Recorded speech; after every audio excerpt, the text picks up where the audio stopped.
Plant बनाने के लिए कोई महकमा आया है, यूएडी है, कौन सा महकमा है, जो ज़मीन ये सिलेक्ट कर रहे हैं वो ऑलरेडी हमने मिल्कियती ज़मीन वो भी है, शामिलात देह है, वो मिल्कियत ही मानी जाती है रेवेन्यू के हिसाब से, वो हमने ऑलरेडी स्पोर्ट्स ग्राउंड के लिए दी है, तो इसलिए हम सवाल ही नहीं ईटीपी के लिए देंगे। नंबर एक। नंबर दो, 48 कनाल यहाँ मिल्कियत है किसी की, उसमें से भी ये बनाना चाहते हैं, हम नहीं देंगे। अगर कहीं सरकारी ज़मीन होगी ये बनाए, और अगर बनना चाटू रखा है तो उस साइड में बनाए, उनके पास ज़मीन है तो हमारा और कोई ग्राउज़ नहीं, हमारा ग्राउज़ है, ये हमारे बच्चों के लिए हमने ज़मीन दी है, हम इसको एसटीपी के लिए इस्तेमाल होने के लिए नहीं देंगे, इसका पूरा दिफा करेंगे, क्यों हमारे पास कानूनी हक है इसका।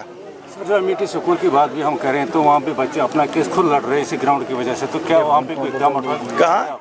एमिटी स्कूल के साथ तो इंशाल्लाह आपने देखा वहाँ बनने थोड़ा ही दिया, अभी तक तो बनने नहीं दिया, उसमें भी काफ़ी साजिशें, यहाँ सियासी साजिशें हो रही है। छानपोरा ही क्यों सिलेक्ट किया जा रहा है विवाद के लिए? छानपोरा कॉन्स्टिट्यूंसी को ही विवाद के लिए क्यों सिलेक्ट किया जा रहा है?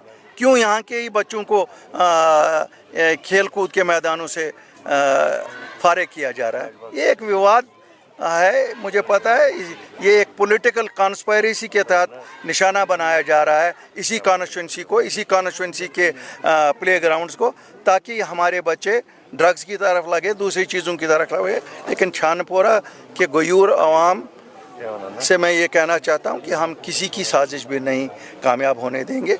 ठीक है, ये हो सकता है कि जिस वक्त लोगों ने मैंडेट दिया, मैंडेट उस जमात को दिया जिन्होंने धोखे से मैंडेट लिया, तो वो धोखे से मैंडेट लेके वो लोगों की ज़मीनें नहीं ले सकते, मुझे पूरा यकीन है। और मैं मानता हूँ जो चीफ मिनिस्टर है शायद उसकी नॉलेज में नहीं है। जिस वक्त हमने एमिटी की बात हुई, हमने उनकी नॉलेज में लाया, उन्होंने वादा किया कि नहीं कोई नहीं लेगा वो, लेकिन हम साथ साथ कानूनी चाराजोई भी करते हैं। और मैं एक चीज़ शरेआम बताऊंगा, मैं नहीं छुपा के कहता हूँ, यहाँ पर भी हम हर एक चीज़, अगर हमें कानून का दरवाज़ा भी खटकाना पड़ेगा हम वो भी खटखटाएंगे। सर, राजबाग का जो फ्लाईओवर नया बन रहा है कैसे देखते हैं सर? वो अच्छी बात है, बन रहा है, ये तो बना हुआ था, ये तो मोटरेबल ब्रिज बना हुआ था, महबूबा जी के नादर शाह है वो, और नादर शाह बना तमिस बाजा सुखालिए, अगर तमिस चलिए सुखालिए सेक्रेट थे वेज ब्योरी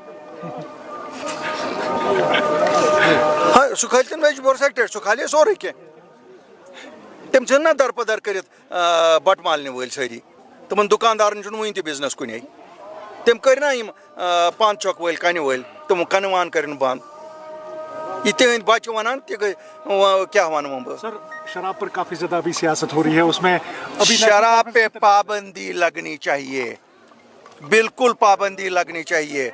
और सच बात यह है कि जब गुजरात में पाबंदी लग सकती है, यहाँ क्यों नहीं?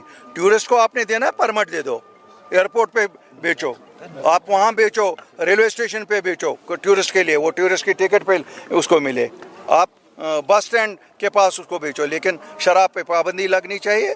पता नहीं नेशनल कॉन्फ्रेंस रात को एक स्टैंड ले रही है, सुबह दूसरा स्टैंड ले रही है, कौन इनको एक टेलीफोन करता है कि नहीं इसको पाबंदी नहीं लगाओ? क्या टूरिस्ट, हम टूरिस्ट पे जिंदा है?